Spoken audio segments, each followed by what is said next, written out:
Como Deus lida com o coração arrogante?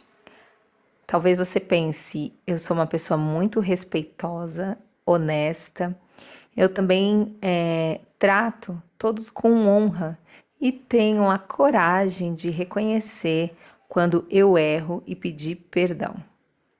Na verdade, poucas pessoas se veem como arrogantes ou presunçosas, mas o fato é que se nós nunca caímos nesse pecado, nós temos muitas chances de tropeçar nessa área, até porque o próprio homem, segundo o coração de Deus, teve que lidar com a disciplina de ser conduzido por um momento falho de soberba. Hoje nós vamos conversar sobre alguns exemplos de homens que falharam nessa área e vamos trazer para a prática, a fim de fazer com que nós possamos viver de uma maneira sóbria e sábia aqui nessa terra. Esse é o tema do episódio de hoje. Tá preparada? Então vem comigo porque nós já vamos começar.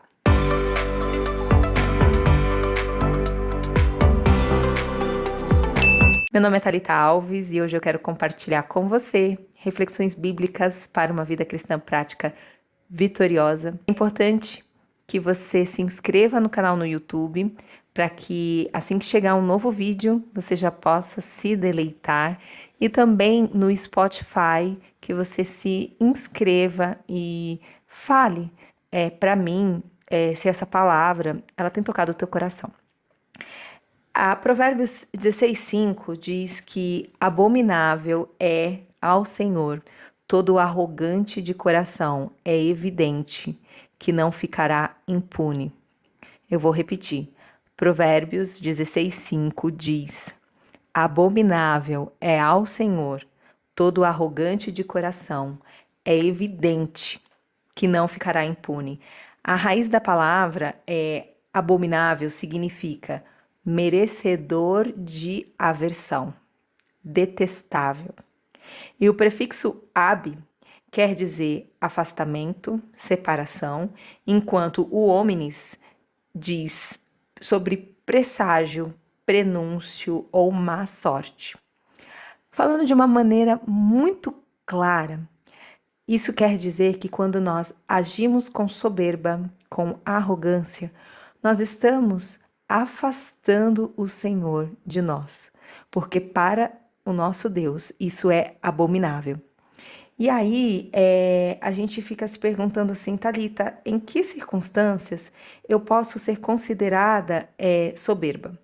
Vamos pegar o livro de 1 Crônicas 21:8. Existem inúmeras passagens de homens que agiram de maneira soberba, e se eu for citar uma grande parte, a gente vai ficar muito tempo aqui. Um que me chama a atenção diz assim, sobre Davi: Satanás se levantou contra Israel e incitou Davi a fazer um censo. Davi disse a Joabe e aos comandantes do exército: façam uma contagem de todo Israel, desde Berseba ao sul até Dan ao norte. Tragam-me um relatório para que eu saiba o número exato do povo. Joabe, porém, respondeu: que o Senhor torne a população 100 vezes mais numerosa do que é hoje. Mas por que meu senhor, o rei, deseja fazer essa contagem? Eles não são todos seus servos, por que levar Israel a pecar? Apesar da objeção de Joabe, o rei insistiu que fizessem o censo. Então Joabe saiu para contar o povo de Israel. Depois, voltou para Jerusalém e informou a Davi o número de pessoas. Havia em Israel 1.100.000 homens aptos para irem à guerra e que sabiam manejar a espada, e em Judá havia 470.000. Mas Joabe não incluiu no censo as tribos de Levi e Benjamim, pois achou absurda a ordem do rei. Deus se desagradou muito do censo e castigou Israel por isso. Então Davi disse a Deus: eu pequei grandemente ao fazer essa contagem. Perdoe meu pecado, pois eu cometi uma insensatez. Veja que o pecado de Davi não foi ter solicitado um censo.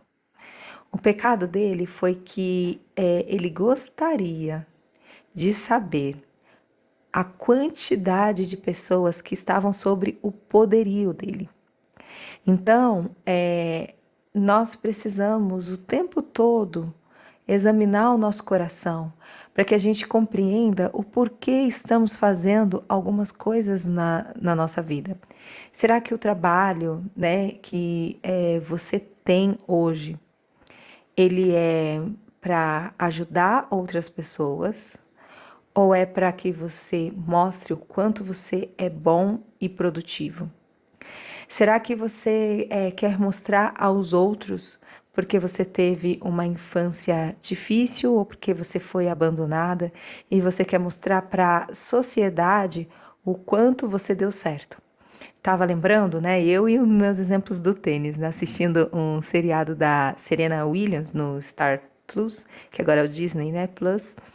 E ela disse que ela conheceu uma pessoa e essa pessoa tratou ela muito mal. Ela foi desonrada, essa é a palavra. E ela já jogava tênis e a partir daquele momento ela disse que ela seria a melhor jogadora de tênis do mundo.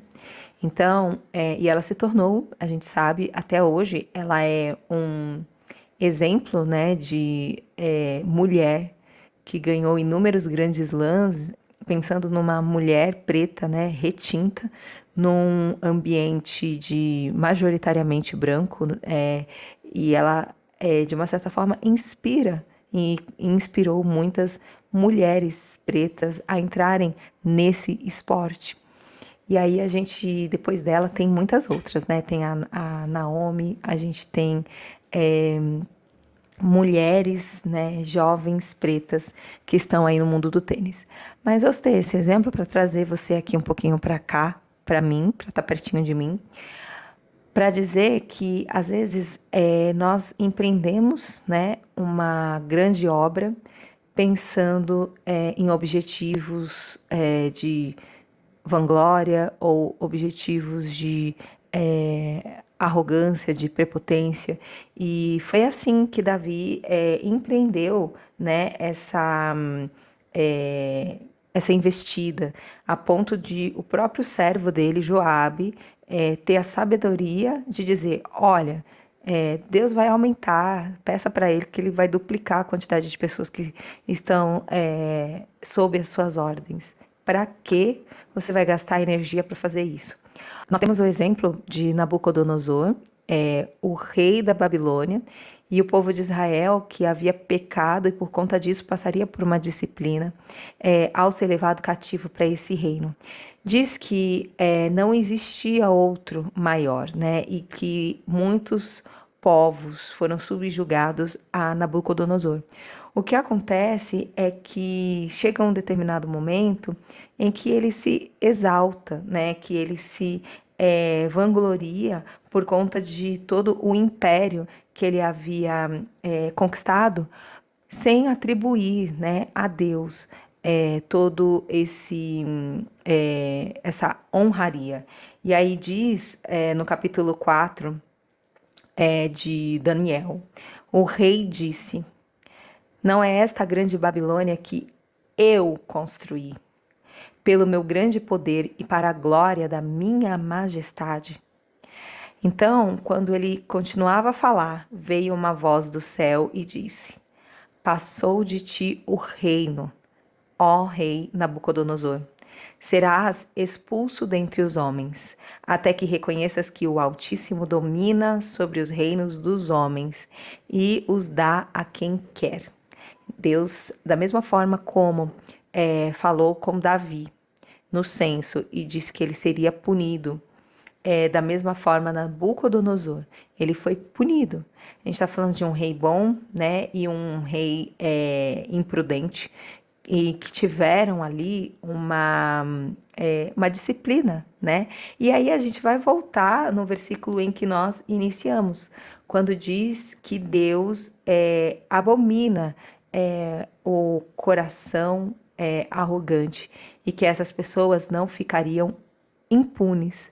Olha como isso é sério e o quanto a ler a palavra de Deus nos traz clareza com relação às atitudes que nós temos que desagradam o coração do Senhor.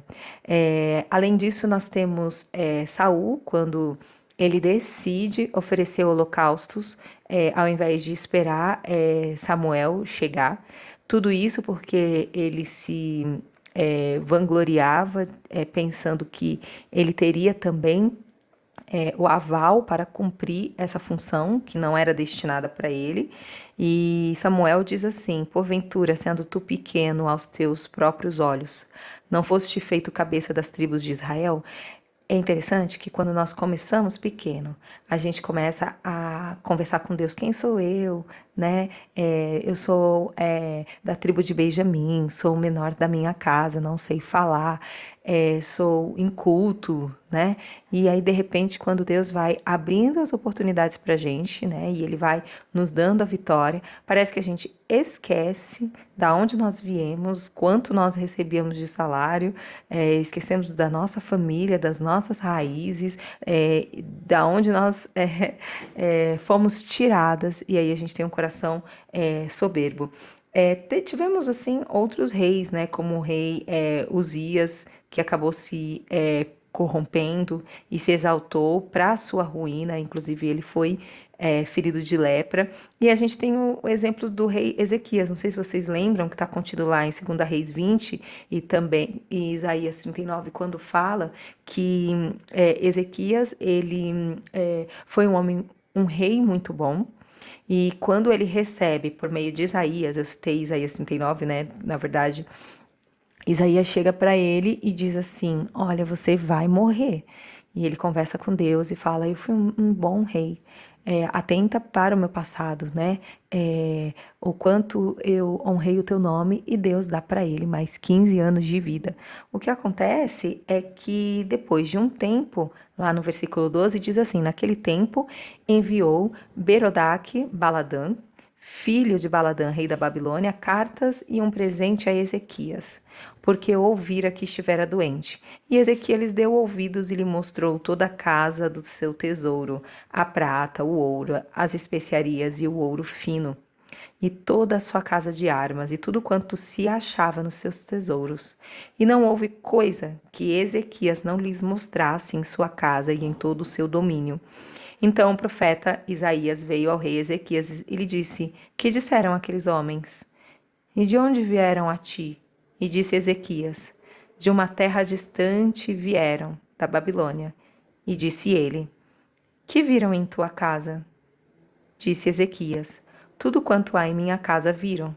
Nada há nos meus tesouros que eu deixasse de lhes mostrar. Então disse Isaías a Ezequias: ouve a palavra do Senhor. Eis que vem dias em que tudo quanto houver em tua casa e o que os teus pais têm ajuntado até o dia de hoje será levado para a Babilônia. Não ficará coisa alguma, disse o Senhor. A gente observa que o desejo ali de Ezequias era mostrar o quanto ele tinha bens, o quanto a casa dele era bonita, o quanto ele tinha ouro, o quanto ele tinha prata, o quanto ele tinha óleo, o quanto ele era abundante. E ele não se humilhou e atribuiu a Deus tudo aquilo que ele tinha. Mas veja, vamos abrir um parênteses. Às vezes a gente fala: ai, foi Deus que me deu. Graças a Deus, mas isso vira quase que um chavão, né? E não é algo sincero. E aí você fala: Thalita, mas como fazer com que isso se torne sincero? Tendo um relacionamento mesmo com Deus, colocando Ele como uma prioridade na tua vida e pedindo direção dos pequenos detalhes. Senhor, eu preciso alugar mesmo meu apartamento? Me dê um sinal de que essa é a tua vontade. Meu pai, eu não estou contente com o meu trabalho. Eu devo permanecer onde eu estou? Então, quando nós estamos com o coração voltado para Deus, nós temos muito mais chances de sermos verdadeiramente humildes. Tiago 4,6 diz que Deus resiste aos soberbos, mas Ele concede graça aos humildes, perdão de pecados, uma vida de paz, vida transformada, honra. A soberba, ela vai preceder a ruína e a arrogância, a queda. Quando a gente pensa que está lá no topo, a gente pode cair. E é por isso, gente, que eu tô hoje aqui para te exortar, para termos um coração humilde, sabendo que não há nada que nós temos que não nos foi concedido. Romanos 12:3 diz: porque pela graça que me foi dada, digo a cada um dentre vós que não pense de si mesmo além do que convém. Antes pense com moderação, segundo a medida da fé que Deus repartiu a cada um. A gente precisa ter uma visão muito clara de quem nós somos. Quais são os nossos pontos fortes? Quais são as nossas fragilidades? Ficando calada quando a gente de fato não souber sobre algo, não tentando mostrar com palavras bonitas ou um discurso cansativo de que nós merecemos a credibilidade das pessoas. 1 Coríntios 4:7 diz: pois quem torna você diferente de qualquer outra pessoa? E o que você tem que não tenha recebido? E se o recebeu, por que se gloria como se assim não fosse? Paulo, em várias cartas, ele vai tocando um pouco nessa espinha do povo, dizendo: olha, você pensa que é judeu, que você é melhor do que gentil? Deus morreu para todos nós, né? Jesus, né, vindo aqui na terra, morreu por todos nós. Olha, você pensa que eu sou melhor porque eu sou cidadão romano, ou porque eu sou judeu, porque eu sou fariseu, porque eu sou doutor da lei, versado aos pés de Gamaliel? Eu venho te dizer que eu sou escravo de Jesus Cristo, eu sou o menor dos menores. E é por isso que eu prego um evangelho que diz: Jesus Cristo veio em forma humana, que não tinha pecado.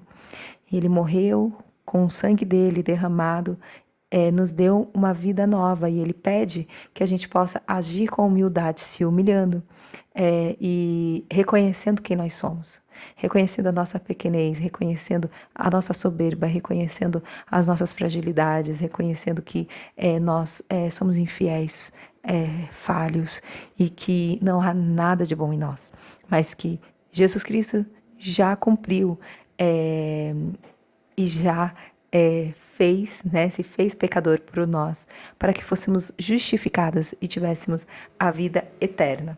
Que presente, né, gente? Então, essa palavra não é para te entristecer, muito pelo contrário, é para dizer que quando nós reconhecemos a nossa dependência diária de Deus, orando, se ajoelhando, colocando o nosso dia diante dele, pedindo perdão pelos pecados, agradecendo pelos nossos dons, pelas oportunidades, pelo pão de cada dia, pelo trabalho, pela saúde, pela família que você tem, pelos filhos, por ter aquilo o que comer e vestir. Quando você valoriza a glória de Deus ao invés da sua vanglória. O que é a vanglória? É uma glória vã, né? Ou seja, aquilo que não vai trazer absolutamente nenhum benefício para ninguém, apenas um massageio ali do seu ego, e que vai entristecer o Senhor. Então, se você está vivendo algo que tem semelhança a uma queda, Deus está te chamando para reconhecer que Ele é dono de tudo. Deus, Ele é o dono de tudo. Então, mas você pode estar vivendo um momento de honra. Lembre-se de enaltecê-lo. Não tenha vergonha. E que nós possamos buscar uma vida de humildade. Essa palavra falou com você? Compartilhe esse vídeo. Deixe aí um comentário e converse comigo sobre em quais situações é mais difícil para você manter a humildade. Eu te espero no nosso próximo episódio. Vamos orar? Obrigada, Deus, por essa tremenda palavra, pelo exemplo desses homens que falharam, caíram e que tiveram que passar pela disciplina do Senhor. Não nos permita ser disciplinadas, e que o Teu Espírito Santo já nos mostre sinais de soberba e de arrogância, e que a gente possa o tempo todo se humilhar diante da tua forte e poderosa mão, crendo que o Senhor concede graça àqueles que são humildes, que nós possamos ser essas pessoas que alegram o teu coração. Nos livra de toda arrogância, de achar que nós somos as melhores, de achar que o nosso sucesso vem de força de vontade. Se não é o Senhor, nós sequer conseguimos levantar. Obrigada, Pai, por tudo que o Senhor tem feito por nós. Eu oro crendo, agradecendo, em nome de Jesus. Amém.